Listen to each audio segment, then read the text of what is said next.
Hare Krishna, muy buenos días. Namo Vishnupadaya Krishna Prestaya Bhutale Srimate Bhaktivedanta Swamini Namine Namaste Saraswate Deve Gauravani Prasharine Nirvishesha Sumnyavadi Pashatya Deshatarine Jaya Sri Krishna Chaitanya Prabhu Nityananda Sri Advaita Gadadhara Srivasadi Gaura Bhaktavrinda.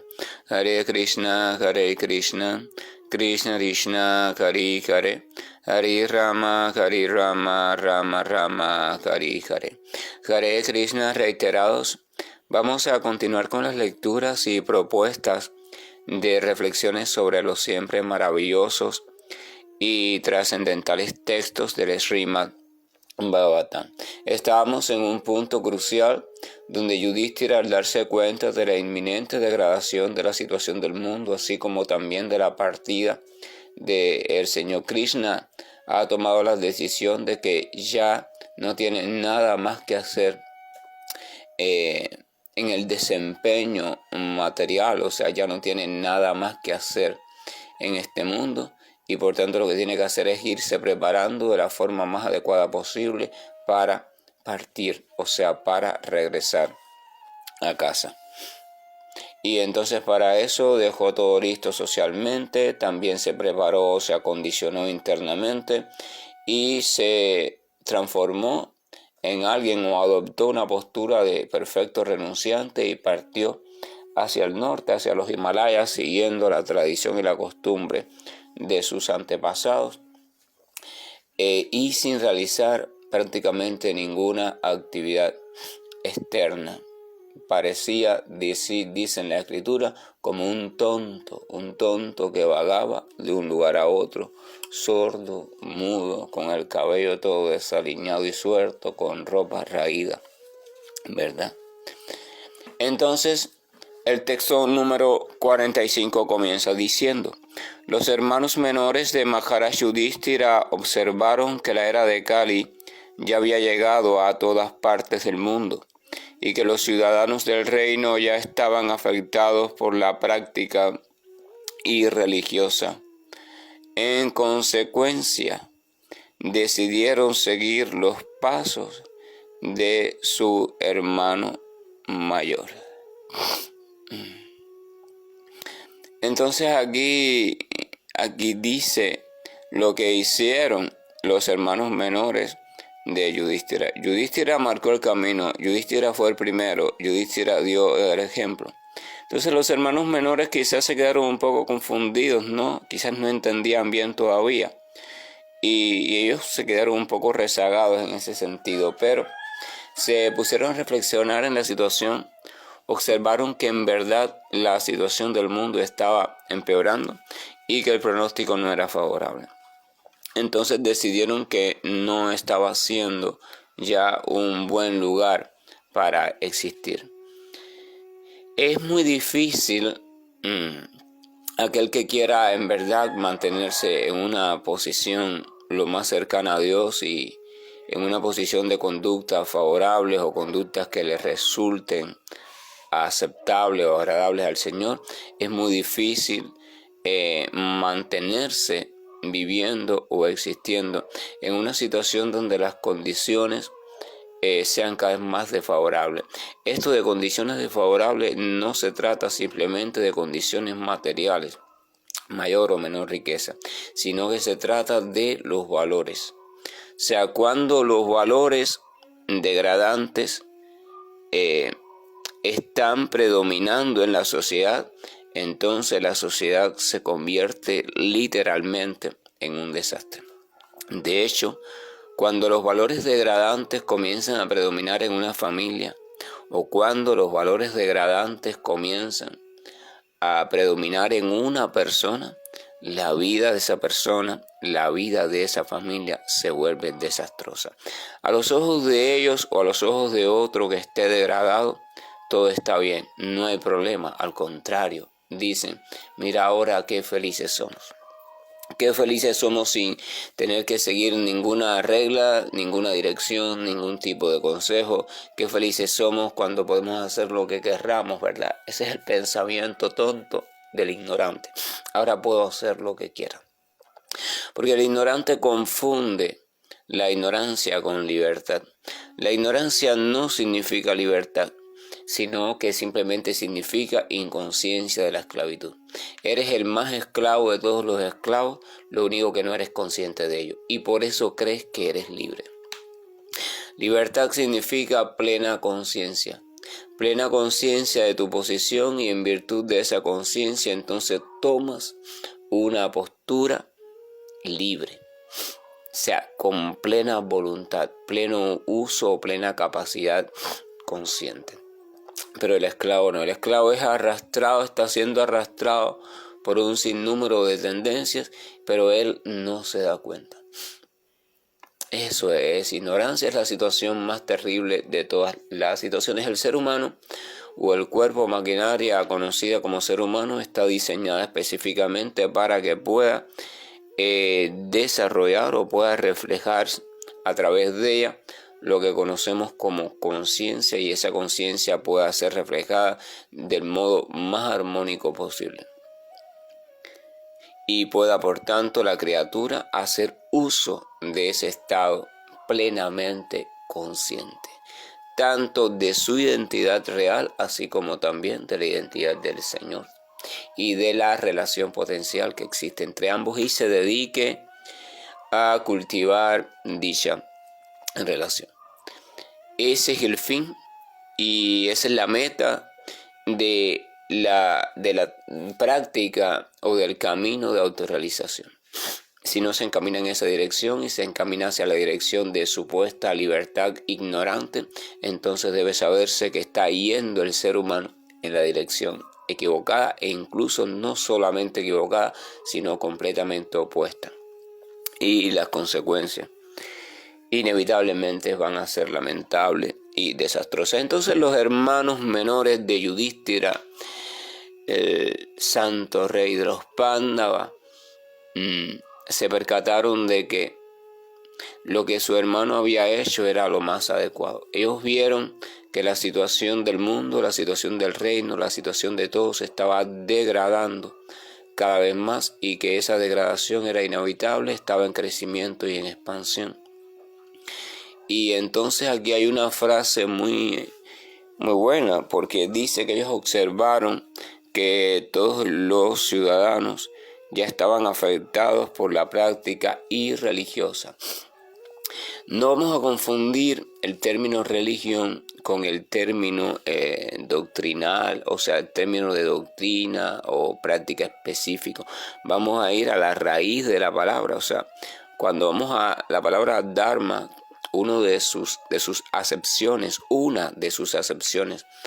es la palabra religión en español, que intenta acercarse a la palabra dharma, aunque no cumple realmente con todo el significado de dharma, pero se refiere a una serie de comportamientos, una serie de pautas, una serie de recomendaciones y consejos, una serie de indicaciones para que el ser humano en este caso siga y pueda desde su posición específica desarrollar o encaminarse hacia su perfección como ser humano. O sea, puede acercarse cada vez más hacia la búsqueda y realización de su identidad espiritual. Ahora, aquí dice que por la influencia de Kali, por la influencia de los tiempos de la era y por la falta del predominio de aquel que lo regulaba todo, entonces los seres humanos se estaban volviendo cada vez más irreligiosos, se estaban apartando cada vez más de esas pautas. ¿Por qué? Por lo que mencionábamos anteriormente. Cuando la ignorancia está predominando o la pasión está predominando con tendencia a la ignorancia, la criatura piensa que todo aquello que esté estipulado como regla de comportamiento, piensa que todo eso es un estorbo. Es como un niño. Si observamos con cuidado el comportamiento de un niño, podremos ver, todos nosotros fuimos niños y todos debimos de haber pasado por eso, que las recomendaciones, las direcciones, los límites que los mayores nos ponían: esto no se puede hacer, aquello sí se puede hacer, es hora de hacer esto, es hora de no hacer aquello. Eso en muchas ocasiones puede habernos molestado. A veces podríamos obedecer, pero a veces quizás obedecíamos y por dentro estábamos en contradicción. Obedecíamos porque no había más remedio, el mayor era la autoridad, pero por dentro no queríamos obedecer. Esa es la tendencia inicial de la criatura. Se espera que con la madurez y el crecimiento la criatura comprenda que todos aquellos consejos en su mayoría eran para su provecho y su bien, y entonces después diga: wow, qué buenos fueron esos mayores conmigo, porque gracias a aquello, mira, yo he logrado una educación adecuada y ahora la mayor parte de las personas me ven con ojos buenos. Y entonces uno le agradece a aquellos mayores la forma en que nos fueron conduciendo por la vida, y le agradece el que fueron con disciplina frenando nuestros impulsos desordenados. Entonces eso es adharma, o sea, lo contrario de dharma. Llevar una vida apartada del conocimiento de todo aquello que ha sido establecido para nuestro verdadero bien. El dharma está establecido desde el principio de cada tiempo. Al principio de cada tiempo, al principio de cada creación, por decirlo así, lo primero que se hace, una vez está ya llena la creación con todos los personajes y elementos que van a intervenir en ella, lo primero que se hace es establecer el dharma. O sea, de hecho, el Veda es el dharma. El corazón del Veda es el dharma. Está lleno de indicaciones que parten de una sola indicación. Esa sola indicación, que es la raíz del dharma, está reflejada cuando el Señor crea, y el Señor entonces le dice a Brahma,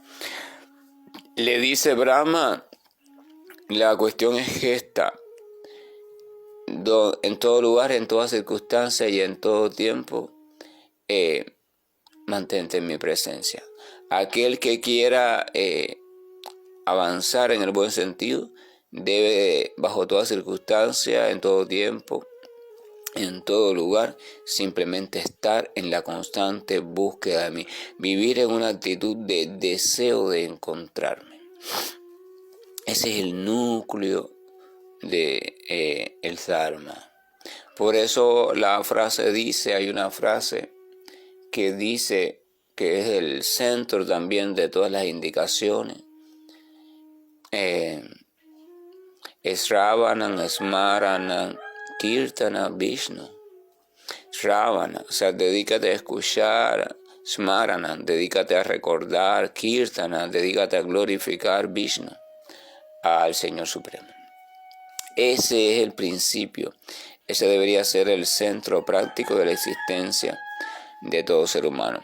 Entonces todas las indicaciones conocidas como Dharma, o indicaciones que aparecen en los Vedas para guiar la vida de los seres humanos, está encaminada a dirigir los pasos del ser humano hacia esa postura, hacia esa posición, al punto que llegue un momento en que el ser humano en todo instante esté recordando al Señor Supremo. Entonces los hermanos de Yudhishthira están viendo eso y saben que una vida sin Dharma, que una vida sin seguir las indicaciones establecidas de forma autorizada por el Señor. Esto es importante porque el Dharma, el verdadero Dharma, no es establecido por cualquiera. Dharma no es cualquier indicación, Dharma no es cualquier criterio, no es cualquier consejo, no es cualquier enseñanza, sino que tiene que ser la enseñanza establecida por el Señor real, no un Señor de imitación, no un Señor creado por un fanático, no, el Señor real. Por tanto, esa enseñanza tiene que ser revisada y tiene que ser, ¿cómo se dice?, puesta bajo los ojos de los expertos, o sea, los grandes santos, y los grandes santos decir: sí, esta palabra es del Señor, este criterio es del Señor. O también palabra o criterio dada o expresada por los grandes santos, pero con la autorización del Señor.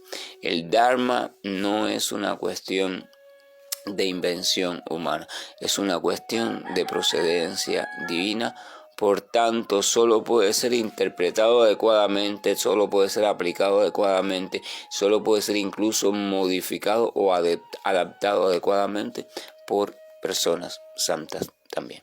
Vemos continuamente que el ser humano está tratando de transformar el Dharma, de acomodarlo a su conveniencia, y eso, por supuesto, es también un terrible error.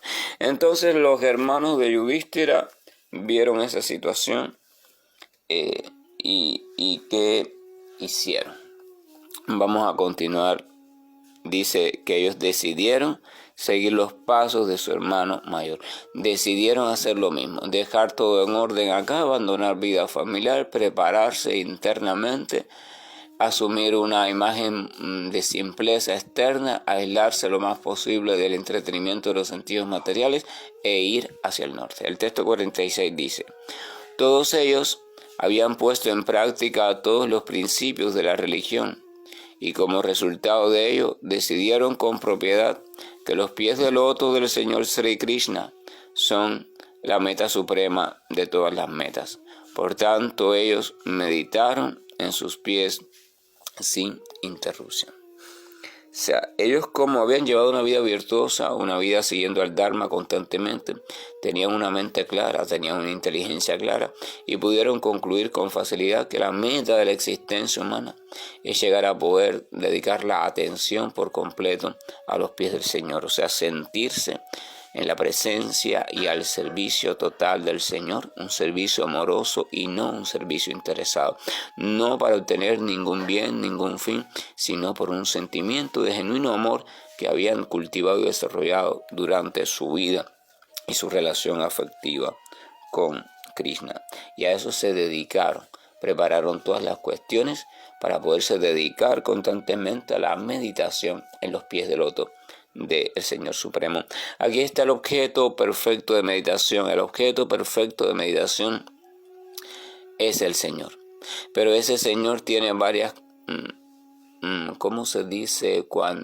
Varios grados o niveles de acercamiento o de revelación, ¿verdad?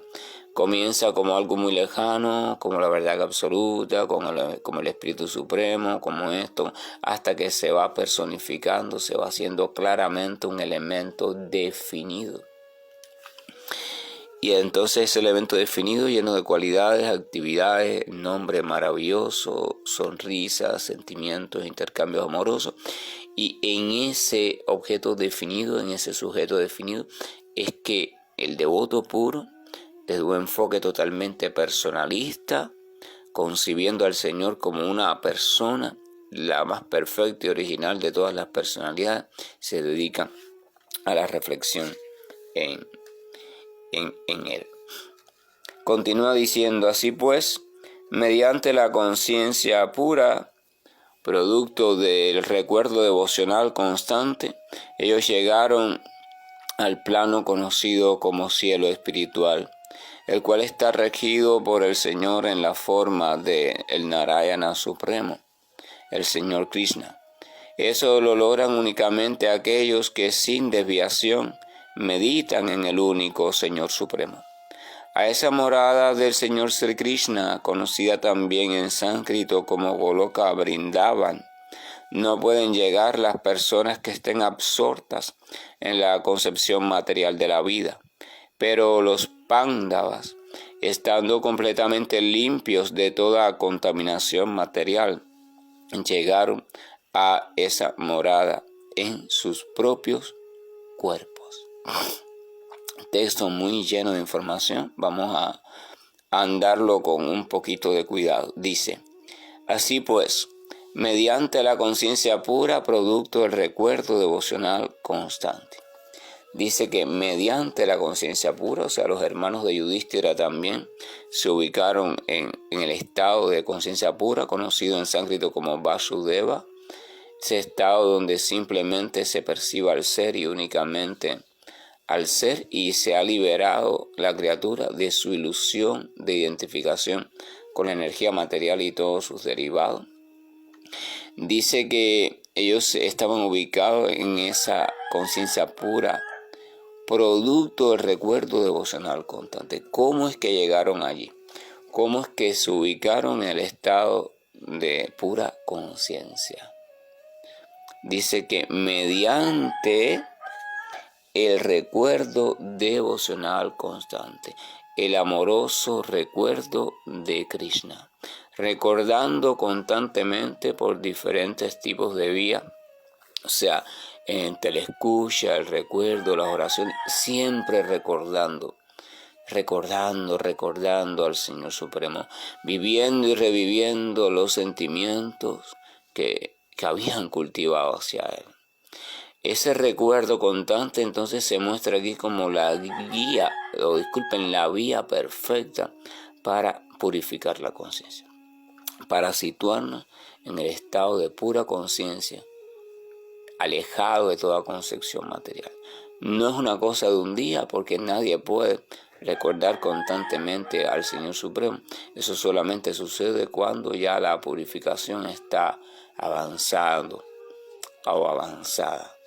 Pero el punto clave es este: el recuerdo constante del Señor, la escucha constante del Señor, o al menos la escucha creciente de aspectos relacionados a Él, el recuerdo después de lo escuchado, la reflexión profunda en lo escuchado, las oraciones al Señor, todo lo que de una forma u otra se convierte o efectuamos como servicio en relación a Dios, va purificando nuestra conciencia, nos va desenlazando de la atadura que el mundo material ha provocado en nosotros. Entonces vamos a continuar. Un corte eléctrico aquí. Vamos a prender la linterna del celular. Continúa diciendo: ellos llegaron al plano conocido como el cielo espiritual. O sea, una vez su conciencia se purificó, entonces que ya estaban en la conciencia del ser puro, entonces ya debido a su devoción también pudieron acceder al plano de conciencia de Krishna. Dice que está regido por el Narayana Supremo. La palabra Narayana es uno de los nombres del Señor, que significa reservorio de todas las entidades vivientes. O sea, el Señor es la fuente de toda entidad viviente. Sigue diciendo: esto lo logran únicamente aquellos que, sin desviación, meditan en el único Señor Supremo. Esto es también significativo. Dice que el acceso a ese plano de la morada del Señor Supremo, no lo logra cualquiera. No lo logra un místico, no lo logra un sabio, no lo logra ni siquiera una persona buena, bondadosa, no. Dice que lo logra únicamente. La palabra únicamente es significativa porque dice que solo, o sea, fuera de esto que va a decir, no hay nadie más que lo pueda lograr. Dice que únicamente aquellos que sin desviación, o sea, que se establecen perfectamente, meditan en el único Señor Supremo. Otra palabra significativa es único. En el único Señor Supremo. No es que meditan hoy en una deidad, mañana en la otra, pasado en un semidios, pasado en otra fuerza, mañana en una energía, mañana en no sé qué mantra. No. Dice que meditan únicamente en el único Señor Supremo. Por tanto, primero la criatura tiene que llegar a la conclusión de que hay un solo Señor Supremo. Tiene que aceptar la identidad de este Señor Supremo, tiene que aceptar una posición de ella con respecto a ese Señor Supremo y tiene que revivir su relación con Él y absorberse en esa relación. O sea, su meditación, la meditación del devoto es a través del servicio devocional, absorberse en el servicio devocional hacia ese único Señor Supremo. Tiene que ese Señor Supremo convertirse en su único y verdadero, absoluto y eterno Dios. Sin cambio, sin modificación, sin competencia, sin duda, sin nada. Esa es la perfección de la fe. Es una relación de absoluta fidelidad.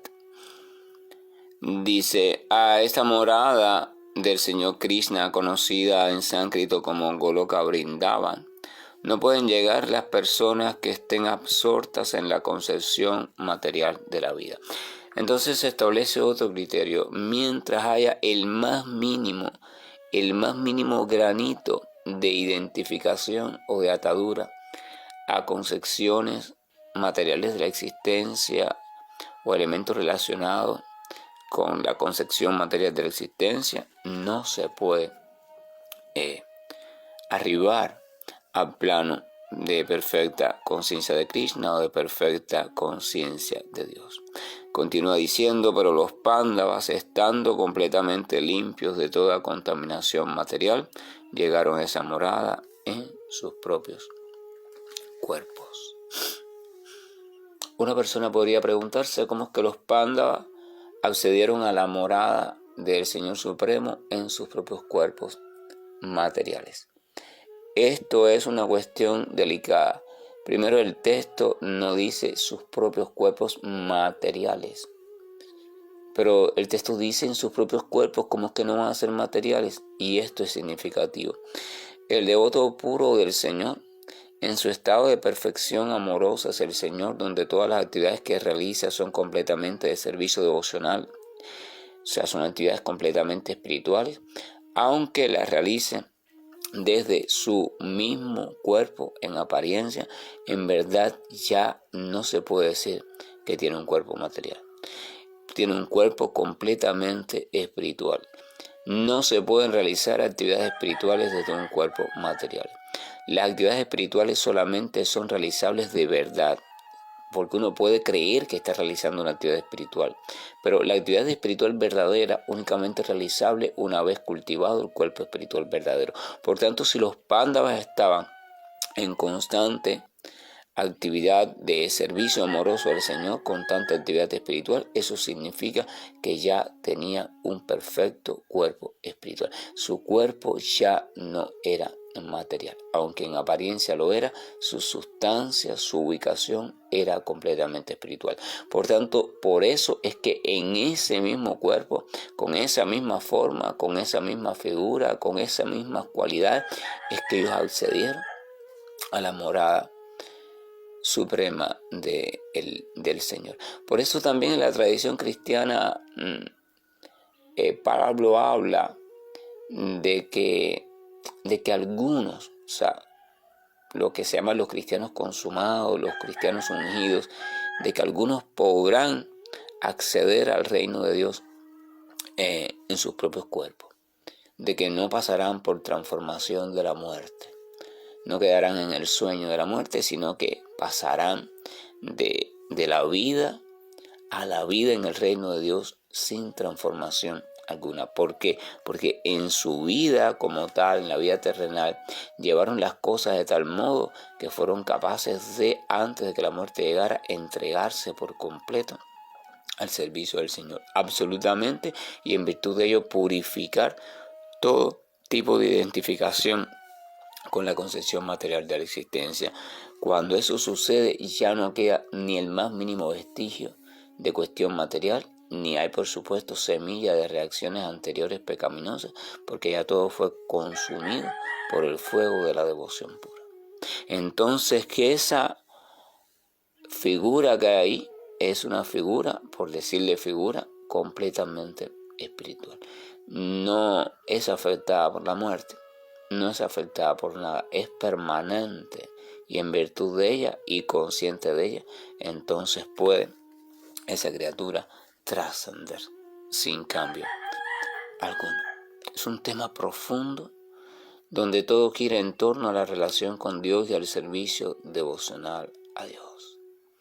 Servicio devocional como método perfecto de purificación, el servicio devocional como único método para acceder a la morada de Dios, el servicio devocional como inicio, camino y meta en todo lo que llamamos el sendero de autorrealización. Hay que profundizar en esta cuestión. Que la gracia y el amor de nuestro Señor nos acompañe, que tengamos todo un día lleno de reflexión profunda y que la misericordia no nos abandone, porque sin la misericordia de Dios eso no es posible. Hare Krishna, buen día y estoy finalizando la llamada.